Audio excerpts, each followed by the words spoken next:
യോഹന്നാൻ സുവിശേഷം 2-ാം അധ്യായം 21-ാമത്തെ വാക്യത്തിനകത്ത് യേശു തൻ്റെ ശരീരം എന്ന മന്ദിരത്തെക്കുറിച്ച് പറയുമ്പോഴും 1 കൊരിന്ത്യർ 3-ാം അധ്യായം 16-ാമത്തെ വാക്യത്തിനകത്ത് നമ്മൾ ദൈവത്തിൻ്റെ മന്ദിരമാണെന്ന് പറയുന്ന ആ വാക്കിനകത്തും ഗ്രീക്ക് പദം നാവോസ്, 2 സ്ഥലത്തും നാവോസ് എന്ന പദമാണ് ചേർത്തിരിക്കുന്നത്. ക്രിസ്തുവിൻ്റെ ശരീരമാകുന്ന മന്ദിരത്തെ, നമ്മളാകുന്ന മന്ദിരത്തെക്കുറിച്ച് പറയുന്നത് നാവോസ് എന്ന പദം.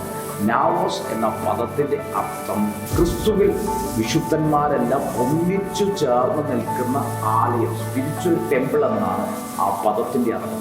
യെരുശലേം ആലയത്തെ കുറിക്കുന്ന പദമാണ് നാവോസ് എന്ന പദം.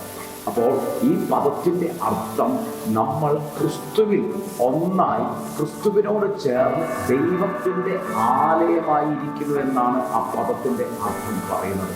ദൈവമക്കളെ, ഇന്ന് ഞങ്ങളിത് നിങ്ങൾക്ക് കൈമാറുകയാണ്. നിങ്ങൾ സാധാരണ നിലവാരത്തിലുള്ള ഹ്യൂമൻ ബീങ്സ് മാത്രമല്ല, ദൈവത്തിൻ്റെ ആത്മാവ് വസിക്കുന്ന, പിതാവ് വസിക്കുന്ന, യാഹ്വേ വസിക്കുന്ന ദൈവത്തിൻ്റെ മന്ദിരം അത്രേ. എത്ര പേർക്കത് വിശ്വസിക്കാൻ കഴിയുന്നു? ആമേൻ. എന്നിൽ ദൈവത്തിൻ്റെ ആത്മാവ് വസിക്കുന്നു, ഈ മന്ദിരം വിശുദ്ധമാകുന്നു എന്ന് 1 കൊരിന്ത്യർ 3:16-17 വാക്കുകൾക്കകത്ത്, വചനങ്ങൾക്കകത്ത് പറയുന്നു. അപ്പോൾ പിതാവാം ദൈവം നിങ്ങളെ ആ ദൈവത്തിൽ വസിക്കുവാൻ തക്കവണ്ണം വിശുദ്ധീകരിച്ചിരിക്കുക. നിങ്ങൾ ശുദ്ധിയുള്ളവരത്രേ.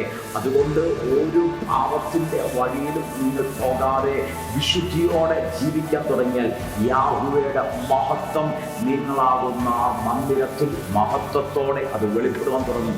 നിങ്ങളാകുന്ന ആലയത്തിൽ ആ മഹത്വം അധികമായി വെളിപ്പെടുവാൻ തുടങ്ങും. മക്കളെ, എപ്പോൾ നിങ്ങൾ ക്രൈസ്റ്റിനോട് ചേരുന്നുവോ, ക്രിസ്തുവിനോട് ചേരുന്നുവോ, അപ്പോഴാണ് ക്രിസ്തുവിൻ്റെ, ദൈവത്തിൻ്റെ ആലയമായി നിങ്ങൾക്ക് വെളിപ്പെടുവാൻ പറ്റുന്നത്. ഇന്ന് ക്രിസ്തുവിൻ്റെ സർവാധികാരം വെളിപ്പെടുത്തുന്ന ഒരാലയമായി ഈ ദേശത്ത് വെളിപ്പെടുവാൻ സ്വർഗം നിങ്ങൾക്ക് കൃപ തരട്ടെ. May God bless you.